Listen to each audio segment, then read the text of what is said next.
తెలియని జ్ఞాపకాలు అస్సలు ఉండకూడదు. ఒరే జానకి, తప్పురా. ఒరే నాయనా, నా మాట వినరా.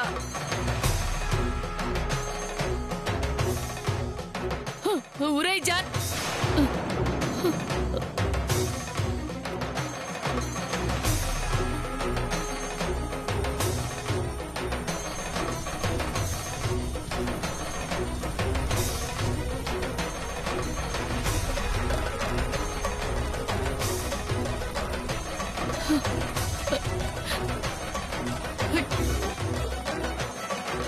నా కూతురు చితిలో కాలిపోతోంది. కాలిపోయింది.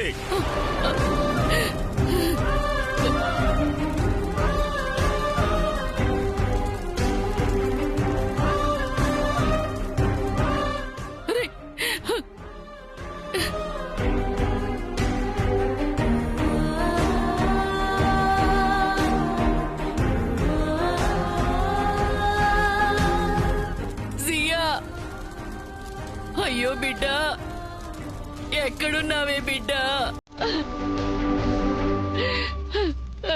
నీ ఫోటోలన్నీ ఇక్కడ కాలిపోతున్నాయే. అక్కడ దరిద్రపుది, అక్కడ అది నీ మొగుడి కౌగిట్లో ఉన్నదే. సియా,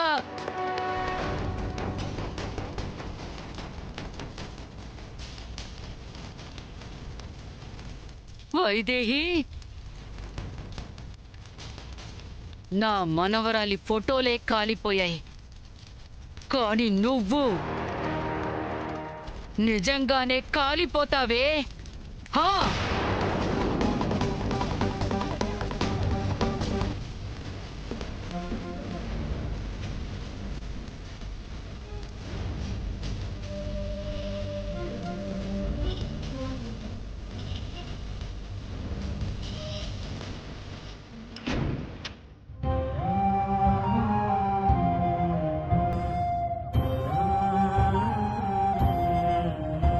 నా మాటలు వినడానికి కష్టంగా ఉన్నాయి కదా, కానీ నిజం తెలిసిన ఈ 2 రోజులు ఆ నిజాన్ని జీర్ణించుకోవడం నాకెంత కష్టం అనిపించిందో నీకు తెలీదు. నన్ను పిచ్చిగా ప్రేమించాడు కాబట్టి పెళ్లి కూడా నన్నే చేసుకున్నాడని ఎప్పుడు చెప్తే అప్పుడు పిచ్చి గంతులేస్తాడు అని అనుకున్నావు కదూ. కానీ మనం కోరుకున్న ప్రేమ దక్కకపోతే ఎంత బాధగా ఉంటుందో. మనల్ని ప్రేమించి పెళ్లి చేసుకున్న వ్యక్తి పనికి మాలిన కారణాలతో మనకి ఏమాత్రం విలువివ్వకుండా దూరంగా పెడితే అంతకు 1000 రెట్లు బాధగా ఉంటుంది.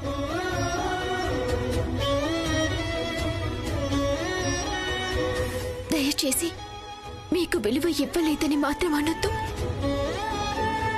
నా మనసులో మీకున్న స్థానం వేరు. వద్దమ్మా, ఒకప్పుడు నీ నోటి నుంచి ఈ మాట వింటే గుండె పొంగిపోయుండేదేమో, కానీ ఇప్పుడు వింటుంటే తరుక్కుపోతుంది. నాకు గాని, మన ప్రేమకు గాని, మన బంధానికి గాని నువ్వు ఏమాత్రం విలువ ఇవ్వలేదు. అది నువ్వు ఒప్పుకోవాల్సిందే. ఇన్నాళ్ళు మీ నాన్న కోసం, చెల్లి కోసం, నీ కుటుంబం కోసం ఒక నిజాన్ని ఎలాగైతే దాచావో ఇప్పుడు అదే కుటుంబం కోసం ఇంకో నిజాన్ని కూడా దాయాలి.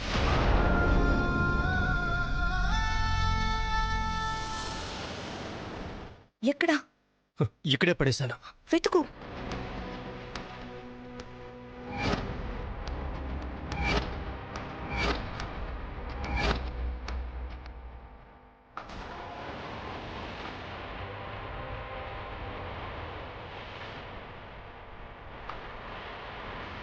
కనిపించిందా? లేదు. ఇక్కడే వేసావా? నాకు చాలా బాగా గుర్తుంది, ఇక్కడే వేశాను. వేస్తే ఎక్కడికి పోతుంది? నువ్వు వేరే ఎక్కడైనా వేసుండాలి, లేదంటే నువ్వు ఇక్కడ వేసింది ఎవరైనా తీసుండాలి. లేదు, ఎవరైనా తీసుంటే ఈ పాటికి ఆ గోల ఉండేది కదా. ఇక్కడే ఎక్కడో ఉంటుంది. ముందు వెతుకు.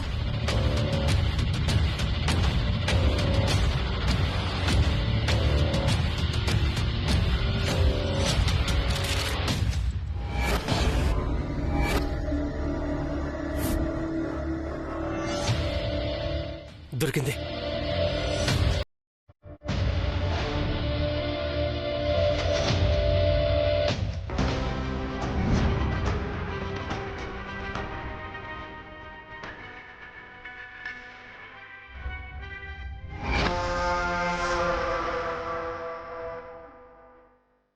పెదనాన్న రక్తం చూసావా?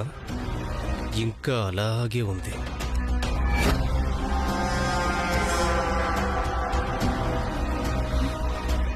ఈ కత్తితో పొడిస్తే బతికారా? అదే కదా నా బాధ. అవకాశమే లేదే. అదే కదా మరి మన టైం బ్యాడ్. సర్లే, ఈ కత్తి ఇంకెవరికైనా దొరుకుంటే టైం ఇంకా బ్యాడ్ అయి ఉండేది. ప్రస్తుతానికి ఎవరికి దొరకలేదు. హ్యాపీ.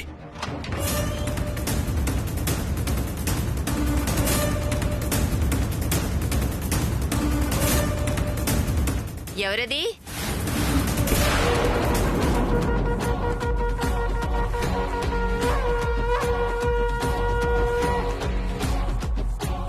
బామ్మ, నేనటు వెళ్తాను. నువ్వు కత్తి పడేసి బామ్మని మేనేజ్ చేయి. ఎవరది?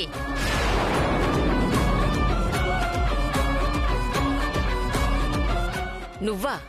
నువ్వేం చేస్తున్నావురా ఇక్కడ?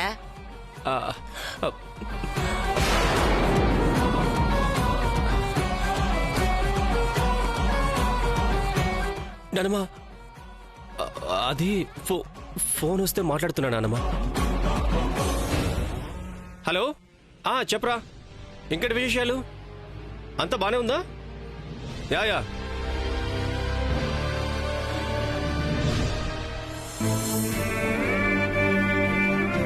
మీరు నన్ను తప్పుగా అర్థం చేసుకుంటున్నారండి. నేనెప్పుడు మిమ్మల్ని మోసం చేయలేదు. నిజాన్ని దాచాను. చాలు పరిమళం.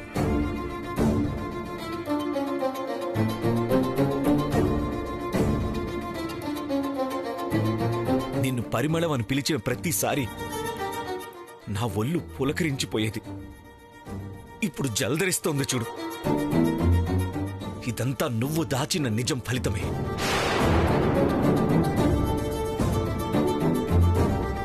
అసలు జరిగింది తలుచుకుంటేనే ఏదోలా అయిపోతుంది. అందులోనూ నువ్వు చేశావంటే తట్టుకోలేకపోతున్నాను. అందుకే ఇన్నాళ్ళు ఈ నిజాన్ని ఎలా అయితే దాచావో ఇంకో నిజాన్ని కూడా అలాగే దాచిపెట్టు. ఏంటో తెలుసా, ఈ రోజు నుంచి మనం బయట మాత్రమే భార్యాభర్తలు.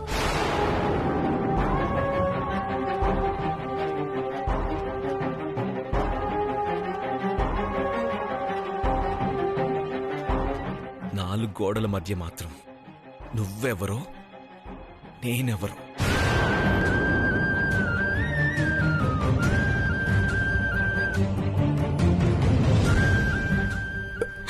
ఏవండి,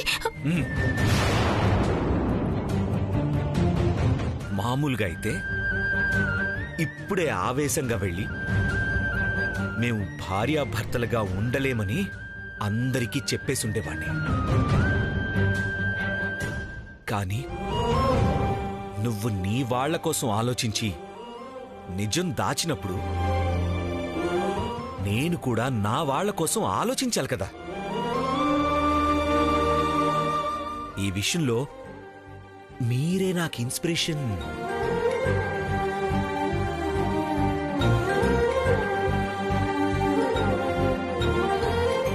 మనం ఇప్పుడు భార్యాభర్తలం కాము అనుకుంటున్నాం కాబట్టి ఒక్క దగ్గర పడుకోకూడదు. తప్పు.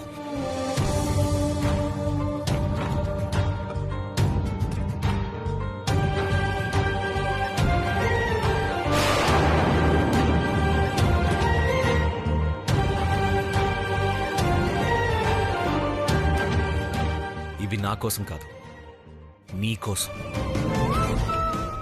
నేనే కింద పడుకోవచ్చు, కానీ నాకు కింద పడుకోవడం అలవాటు లేదు కాబట్టి పడుకోలేక ఏ రాత్రిపూటో మంచం మీదకి రావచ్చు.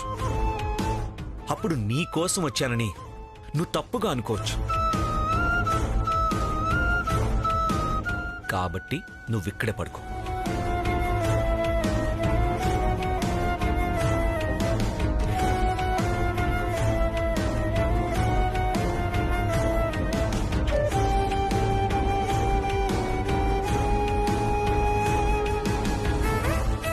వామ్మో, ఇప్పుడు ఈయన ఇలా పాయింట్ తీశారు. ఏదైనా పట్టుకుంటే అంత తేలిక వదిలే రకం కాదు. ఈయన్ని పట్టు నుంచి ఎలా విడిపించాలో ఇప్పటికి దారికొస్తారు. ఏంటలా చూస్తూ నిలబడ్డావు? పడుకో.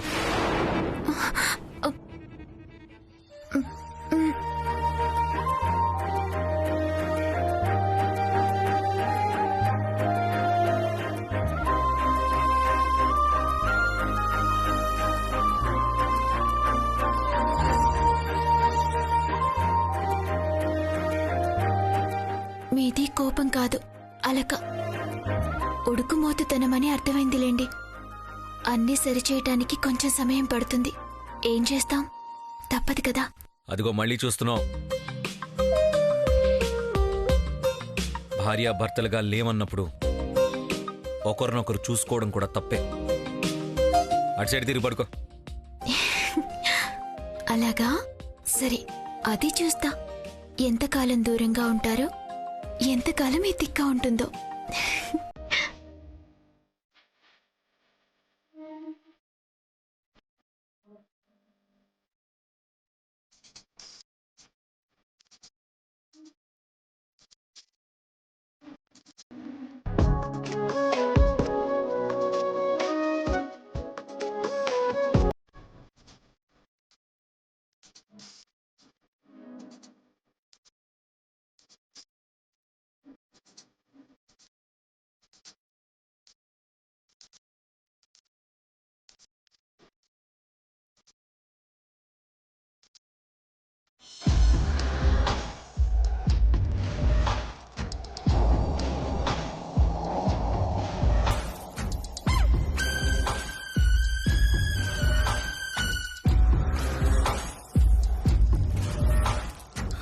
ముసలిది వెళ్ళిపోయిందా?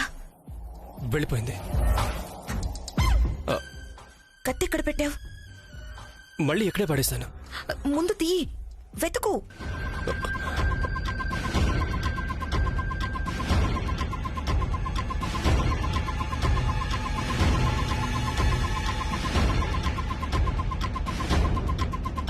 ఎంతసేపు? తొందరగా, మళ్ళీ ఎవరైనా వస్తారు. చూస్తున్నా, కనిపించట్లేదు. కనిపించకపోవడం ఏంటి? ఇప్పుడే కదా ఇక్కడ వేశావు. నానమ్మను చూసిన కంగారులో వెనక నుంచి విసిరేశాను. ఇక్కడ ఎక్కడో పడుండాలి.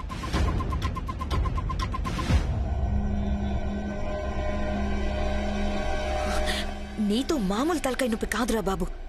అదెవరికైనా దొరికిందంటే ఎంత డేంజరో తెలుసా? దాని మీద నీ వేలు ముద్రలున్నాయి. వేరే ఆలోచన లేకుండా తీసుకెళ్లి జైల్లో పడేస్తారు.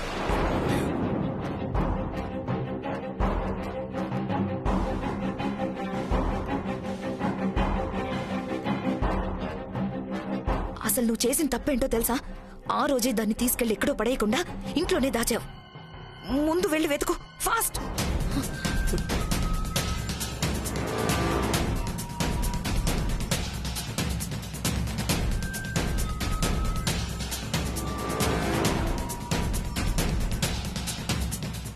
కత్తి ఎక్కడా లేదు. ఎవరైనా తీసుండాలి, లేదా ఆ టెన్షన్లో నువ్వే ఎటైనా దూరంగా విసిరేసి ఉండాలి.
నన్ను పిచ్చిగా ప్రేమించాడు కాబట్టి పెళ్లి కూడా నన్నే చేసుకున్నాడని ఎప్పుడు చెప్తే అప్పుడు పిచ్చి గంతులేస్తాడు అని అనుకున్నావు కదూ.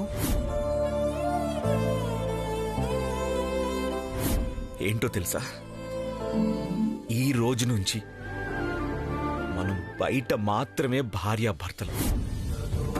రామయ్య, ఏమంటున్నారో విన్నావా? బయటే భార్యాభర్తలమంట. 4 గోడల మధ్యలో కాదట. ఇదేమైనా న్యాయమేనా చెప్పు? నన్నంతగా ప్రేమించిన మనిషి నేనే భార్యనని తెలిసాక ఒక్క క్షణం కూడా వదలకుండా ఊపిరాడకుండా చేస్తాడనుకుంటే ఇదిక్కేంటి రామయ్య? పైగా నేను మోసం చేశానంటున్నారు. నేను నిజం మాత్రమే దాచాను కానీ మోసం చేశానా? జరిగిందంతా నీకు తెలుసు కదా, నువ్వు చెప్పు. అలా అంటే ఏమంటున్నారో తెలుసా? మీ నాన్న కోసం నా దగ్గర నిజం దాస్తావా?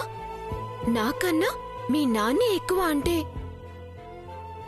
ఏం చేయను రామయ్య? ఏదో తిక్కలో మాట్లాడటం కాకపోతే నా మనసులో ఆయన స్థానం ఏంటో ఆయనకి తెలీదా? అసలు జరిగిన దానికి నేనే ఆయన కన్నా ఎక్కువగా బాధపడ్డాను కదా. తిరిగి నా మీద తలిగితే ఎలా? ఇలా చేసావేంటా అని నిన్ను నిలదీయడానికైతే రాలేదు రామయ్య. మమ్మల్ని కలిపిందే నువ్వు.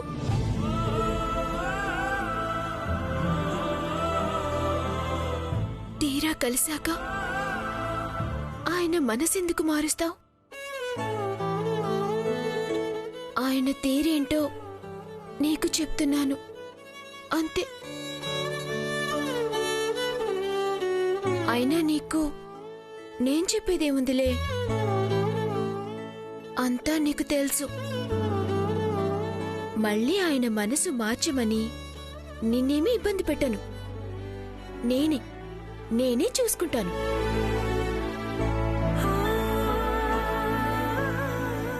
కోపమైతే ఎలా తగ్గించాలని భయపడాలేమో కానీ అలాగే కదా. ఆయన తిక్కని తగ్గించి ఎలా నా కొంగుకి ముడివేసుకుంటానో చూడు.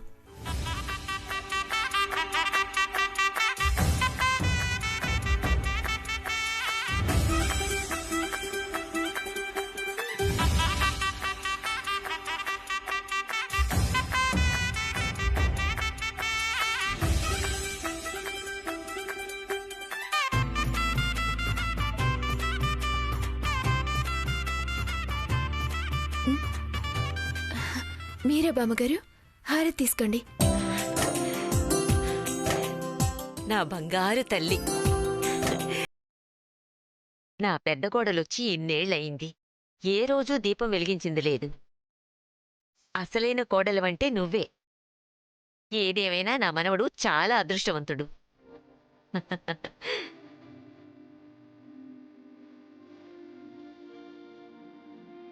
అవును, వాడు లేచాడా లేదా? ఇంకా లేదు బామ్మగారు, కాఫీ తీసుకెళ్లి లేపుతాను. తొందరగా తీసుకెళ్ళమ్మా. కాఫీ కొంచెం ఆలస్యం అయితే తిక్కొచ్చేస్తుంది. అసలే రాత్రి తిక్కగా ఉన్నారు. ఇప్పుడు కాఫీ తిక్క కూడా పెరగక ముందే తొందరగా తీసుకెళ్ళాలి. తీసుకెళ్తాను బామ్మగారు. వెళ్ళమ్మా.